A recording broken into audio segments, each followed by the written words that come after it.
Thank you. It's always a pleasure to have you here, Christina.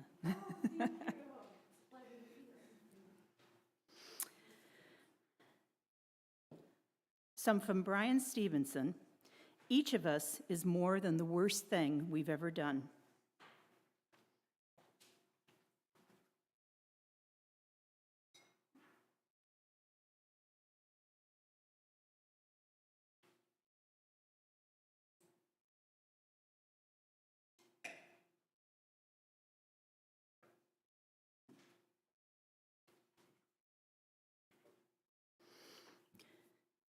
We bid you welcome.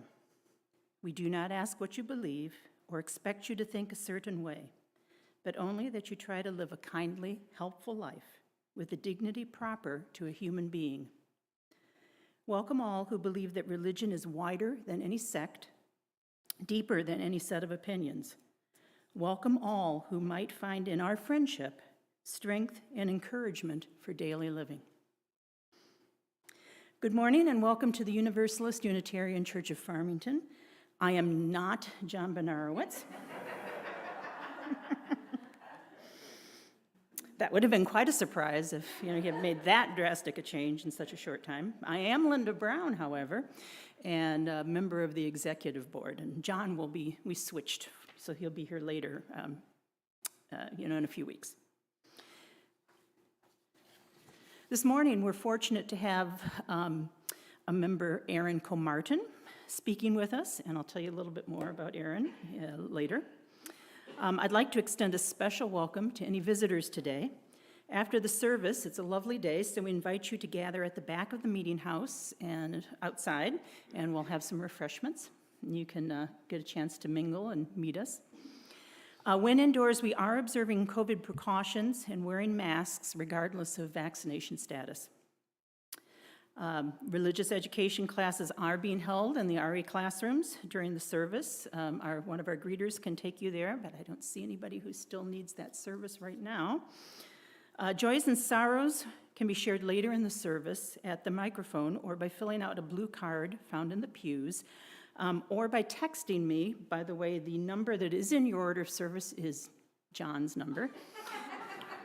So he would be surprised. If there's anybody here or who is watching who would like to text me a joy or sorrow, my number is 2.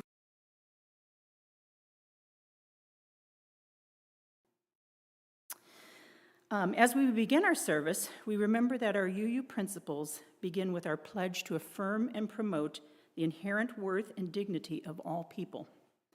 We are a welcoming congregation. We welcome into our community people of all races, sexual orientations, gender identities, and belief systems.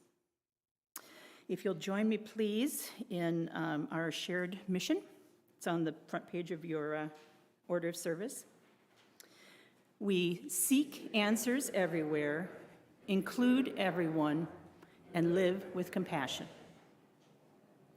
I didn't see any announcements in the back. I do have one for RE, but does anybody else have any announcements?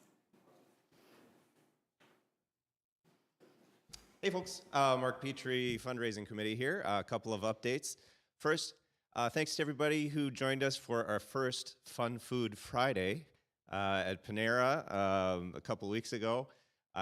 We got a check for it, and I'm happy to say we raised over $77. So good on you. Keep looking at our emails. We're going to have more opportunities at different restaurants, maybe Panera again. So thank you again. Also, thanks to everybody who has submitted donations for our auction event on September 17th. I know we moved our date up a little bit forward, so we were trying to push for those donations, and you really responded, so thank you so much. There's still a little bit of time to get some donations in, but we are going to be putting that book together really soon. So you still have that link in your email. Please refer to that if you'd still like to make a donation. You still have time. And be sure to register. So that's we're going to try to get all of our registrations in as soon as possible so we know how much food we need, et cetera. So that'll really help us out. So thank you for your donations. It's really exciting. We got Trivia Night coming back. Thank you, Linda Brown. We've got all those fun dinners that you're wanting to get back to. We have tickets to theater, which is back this year, which is really great. So we're going to be looking forward to it. Thank you for making it a success. Thanks. Also, the silent auction will again be on Bidding Owl, so we can bid ahead of time. And this year, we will even have the chance to buy raffle tickets ahead of time for the baskets. So look for instructions that it opens September 2nd. The bidding will open September 2nd, and look for instructions in the magnet coming out next week, and then there'll be an e-blast for how to log in if you have not used Bidding Owl before. The other announcement is from RE. We still need some teachers for September, so the clipboard will be coming around. If you can spare an hour or so, please sign up.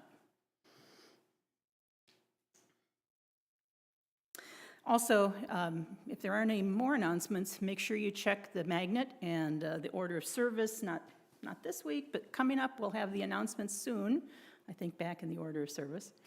And check your e-blast for other things that are going on. All right, our first hymn is hymn number 128, For All That Is Our Life. We're going to sing all verses. Please rise as you're willing and able.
Good morning. A quote by Brian Stevenson, a lawyer and criminal legal reform advocate, author of the book Just Mercy, and founder of the Equal Justice Initiative in Montgomery, Alabama. The closer we get to mass incarceration and extreme levels of punishment, the more I believe it is necessary to recognize that we all need mercy. We all need justice, and perhaps we all need some measure of unmerited grace.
By the way, when the offertory comes up, it's not gently by me, it is gently written by Christina. Just letting you know. Something to look forward to. So, again, our speaker today is our member Erin Comartin. Erin's a PhD, LMSW, and is an associate professor of social work at Wayne State University. As a practicing social worker, she worked at domestic violence and sexual assault shelters. As a researcher, she investigates social welfare policies and interventions for vulnerable populations in the criminal legal system. Erin and her wife Heidi have been UUCF members since earlier this year and have jumped right in, with participating, and spend most of their time with their son and 2 dogs. Please welcome Erin.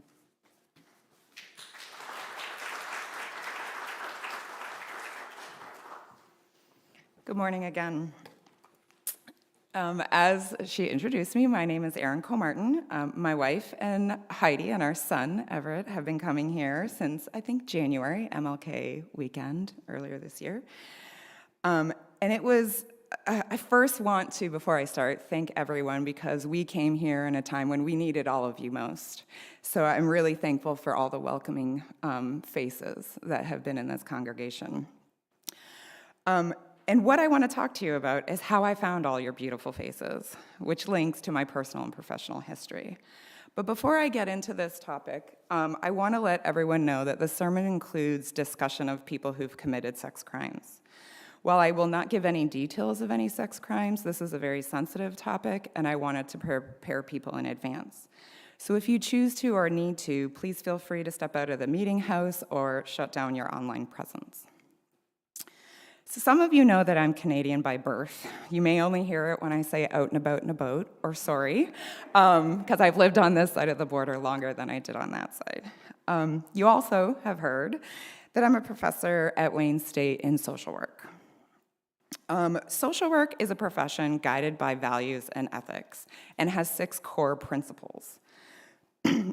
Those principles include many things about integrity and competence, but one that you should all understand or know, especially if you've taken Tom and Hope's advice of randomly handing out cards on behalf of the membership committee, that one of our key principles as you use is that we respect the inherent dignity and worth of each person. While at first glance this is an easy principle to understand, and one that you likely believe you easily ascribe to, it may be more difficult than you think. I had an event in my life that challenged me to really consider how much I ascribe to this principle, which is what I'm about to talk to you about today. The story goes back to the 1980s and 1990s in the small town in Canada where I grew up. Like most small towns in Canada, the Catholic Church is the tallest building in town. And as you might expect, the expectations for girls and women were pretty prescribed. Be sugar and spice and everything nice, get married, stay at home, and raise children. Well, I wasn't that kind of kid that just did what I was told. I wasn't the one that went with the flow and just did what everyone else did. So I didn't like this prescription too much. Thus, my childhood and preteen years were spent pushing back against my parents and proving that I was more equipped than my 3 older brothers to handle life's challenges. And when I found feminist books and literature, I felt validated and heard in these books, and it helped me through my teenage angst and rage. As time passed through my high school years, my travels abroad, and my undergraduate education, I was led to a career in social work, which provides services to and advocates for change on behalf of vulnerable populations. Early in my social work career, I worked in runaway and homeless youth shelters and domestic violence and sexual assault shelters, both of which were actively working towards helping women and young girls. The stories from the residents of the violence they had endured was horrifying to me. Many had experienced physical, verbal, and sexual abuse in their past. Not only had I heard their voices and stories, but women in my family and close friends had also been victims. Violence towards women had been an issue I'd committed to improving and working towards. And I did not believe that individuals who committed such acts were worthy of society's time and energy to help, and that they should be locked away and the key should be thrown away. Then I entered into my master's degree in social work. All social work students must complete an internship where they apply the knowledge and skills they're gaining in the classroom to a practice field. Before starting the internships, students are asked to complete an internship placement form that notes the fields of practice they want to experience and the skills they'd like to gain while in that internship year. When I completed this form, I noted that I wanted to apply my knowledge of feminist theory to the policy realm. But one section of the form asked, are there any populations or fields of practice where you do not want to work or do not feel you are competent to practice? Given my history and my belief system at the time, I wrote sex offenders. When I give lectures about this topic to my students or at conferences, I generally start off by asking the audience, what words or images come to your mind when I say sex offender? For older audience members, I often get image responses of a man in a trench coat in a van asking children if they want candy. For younger audience members, it's a man sitting behind a computer trying to groom children to meet over the internet to meet in person. The words that often come from audience members are monster, evil, or scum of the earth. At this time in my career, I held these same images and thought those same words. Essentially, I dehumanized these individuals and believed that they had no worth or value in our society. Well, just when I thought I had everything figured out in my second year of my master's degree, my beliefs were turned upside down. Like my childhood days, I pushed for an internship, I pushed the internship office to place me at the American Civil Liberties Union of Michigan, which at the time wasn't even a placement in our school. I found someone there to supervise me, and I secured the placement and began what I thought would be a long career protecting the rights and dignity of girls and women. My goals there were to learn how to advocate and push for legislative changes for vulnerable populations at the state level. And this was one of a handful of organizations doing this at the time. In one of my first meetings with my internship supervisor, the legislative director of the ACLU, I asked her what projects I could take on that would help me learn about the inner workings of Lansing that focused on women's issues. This was the mid-2000s, and she noted that there weren't any initiatives really developing women's rights. But she said, I do have this group of mothers you could work with. I thought to myself, in my teenage angst voice, how could this not be a women's issue, given that our culture's defining moment of womanhood is becoming a mother? Then she said, it is working with a group of mothers whose sons are on the sex offender registry. My heart sank, my gut turned. I knew and had written down that I did not want to do this. But I also wanted to gain the skills and be the professional my father had always taught me to be. So I gave her an ambivalent yes, which was a key defining point in my life and career. Over my time working with these mothers, their sons, and other individuals and families affected by the laws that monitor people who commit sex crimes, both my knowledge of the social problem and my beliefs about these individuals were forever changed. At this time, I believed that what society had taught us all about this population, that individuals who commit sex crimes are all the same, they will not stop, and there is no successful treatment to prevent future reoffending. I was challenged by these individuals to do my own investigation of the academic literature about these myths, and I was appalled when the literature did not match society's myths. My whole knowledge base was flipped on its head, which led me ultimately to conduct research and evaluation during my academic career. There are two stories I want to share with you from these families that really exemplify how our goals to change a social problem, sexual violence, and the policies we design to prevent those problems don't often align. Both of these are related to what, in layman's term, are called Romeo and Juliet cases, but more legally known as statutory rape. These cases often include a high school senior male who has a dating relationship with a freshman female. It is illegal and is statutory rape, but nomenclature is Romeo and Juliet. When registration laws in Michigan began in the mid-1990s, these cases were registerable offenses. Although the advocacy work that the ACLU and these mothers did ultimately ended up removing Romeo and Juliet cases from the registry. The first case was when I heard an 18-year-old female testify in Lansing about the complications of her birth. Her parents were Romeo and Juliet, and from their relationship came a teenage pregnancy. The day her mother gave birth to her was the day her grandparents charged her father with statutory rape. Her parents stayed together, got married, and had another child. She talked about the struggle she had experienced growing up, lacking friendships and dating relationships, as the people in her small town knew that her father was on the sex offender registry. She rarely was asked to have playdates, and she noted that the lack of individuals who were interested in dating her. But the saddest part of her story is the guilt she had felt that her birth had caused so much pain and humiliation for her family. The second story was of a local boy who had a bright future after his senior year of high school. He had secured a sports scholarship at a prestigious university, but during the summer before college, the high school resource officer found him and his younger girlfriend having relations in their car in the high school parking lot. This young man lost his scholarship and admissions to university. The complications from registration and other laws made it difficult for him to move out of his parents' home. His life started to spiral downward with bouts of depression and substance misuse, ultimately resulting in suicide. When the law changed and Romeo and Juliet cases were removed from the registry in Michigan, his parents received a letter from the Michigan State Police congratulating him that he no longer needed to register every 3 months, even though the parents had reported his death to them so that they would not conduct night raids on his home to confirm his residence. While both of these stories of Romeo and Juliet cases often garner the most sympathy, they are examples of what laws intended to do to prevent sexual violence can produce collateral consequences on individuals and families.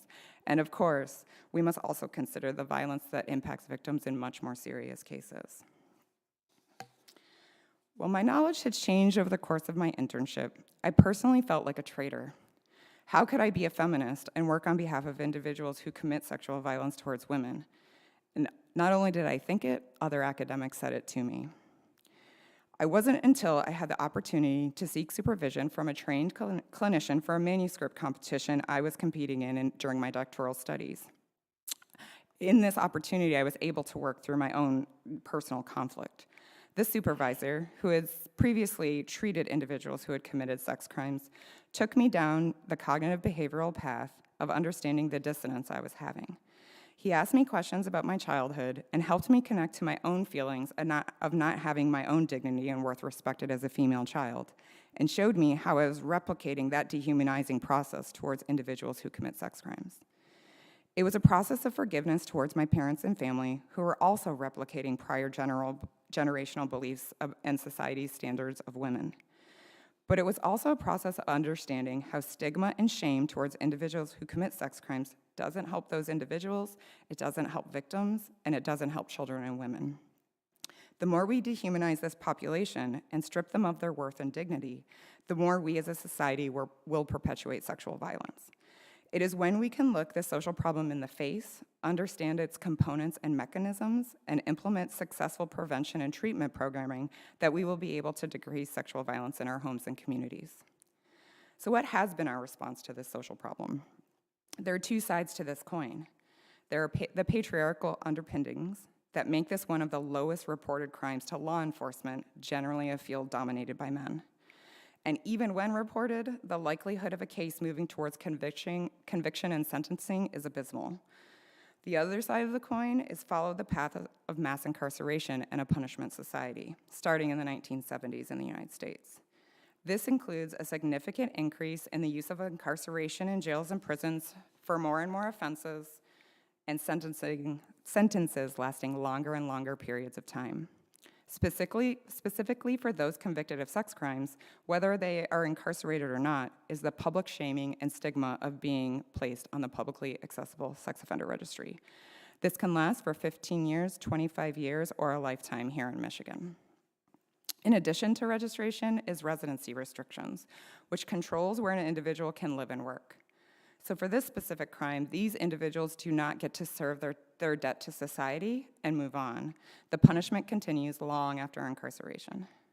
Most of my early research asked the public about their perceptions of individuals who commit sex crimes, how they perceive and use the registry, and what have been the collateral consequences of this policy on these individuals and their family.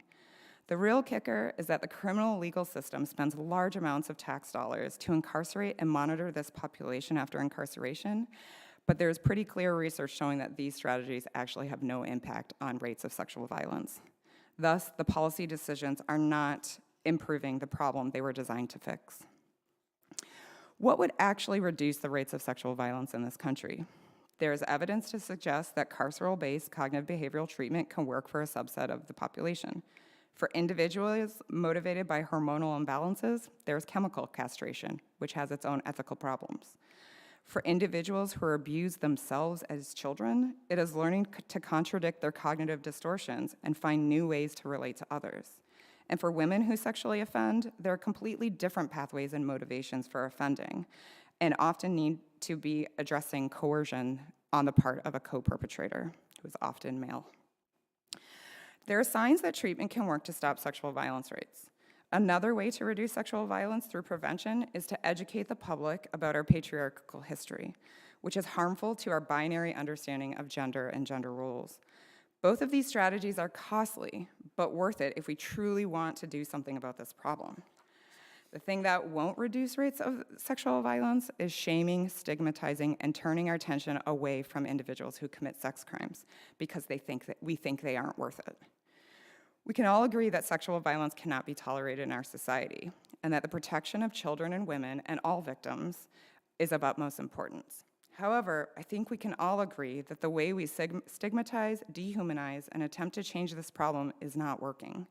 If we really cared about reducing rates of sexual violence, we wouldn't turn our eyes away from the problem.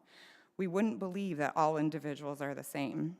We wouldn't believe that nothing can improve this problem. We would think critically about it, and it might just start by seeing these individuals as humans first, believing in their dignity and worth. Between 2012 and 2021, I had lost touch with the Michigan Department of Corrections. Prior to that, I had done some surveys in the prisons with men and women who had committed crimes. But I pivoted away from that research for a time, and I'm starting to come back to it. During that time, at that time, we had produced a report to the Michigan Department of Corrections, making a lot of recommendations and hopes for the future, many of which had the foundation and underpinning of providing treatment that offered dignity and worth first. I thought I'd never see it in my lifetime, but I've recently come to learn that soon after I left that project, a new director of treatment came into the Michigan Department of Corrections. The entire model for the Michigan Department of Corrections for prison and community-based treatment has moved from the traditional dehumanizing model to the Good Lives model created by Tony Ward in New Zealand. This model starts with the dignity and worth of the individual while holding the individual accountable for their behaviors.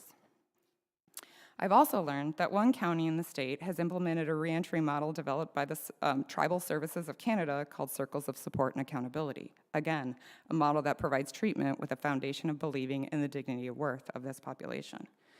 Both models show promise for truly impacting reoffense rates, and prevention models in our schools and universities are hopefully going to bring about more positive changes. Thus, I am hopeful that there are going to be more reduction in the rates of sexual violence in the future. As for my journey, there are still moments when I struggle with thoughts of being a feminist traitor, but I remind myself that we all deserve some measure of unmerited grace. Dignity and worth of every person as a UU principal is what drew me here, in hopes that I might find like-minded individuals who are open to working through these struggles, and I believe I've found you. Thanks.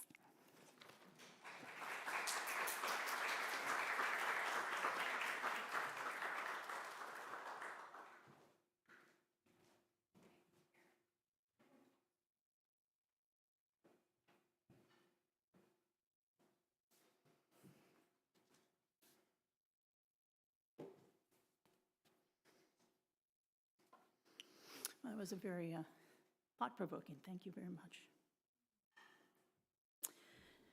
We give to remind ourselves how many gifts we have to offer. We give to remember that we are part of something bigger than ourselves. We give because we believe in music and sacred space. We give with the faith that together we have enough.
If you are visiting us for the first time and you are comfortable doing so, please stand and tell us where you're from, how you heard about us. We'd love to meet you.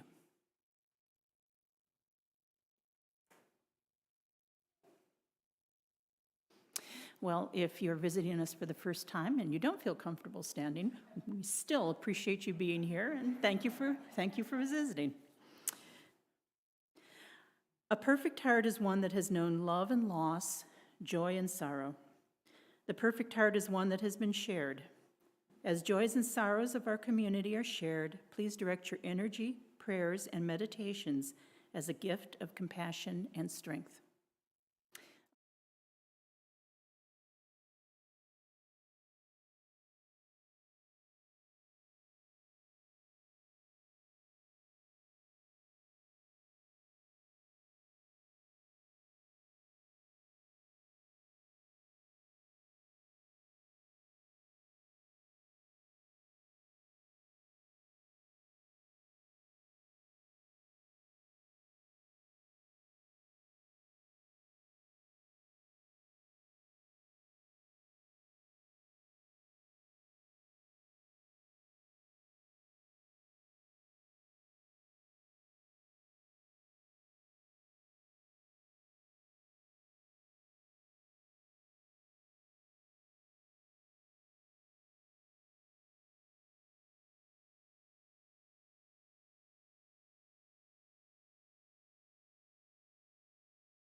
Please rise as you are willing and able for our second hymn, number 131, Love Will Guide Us. We'll sing all three verses.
Thank you again to Erin, and thank you to Christina for being with us today.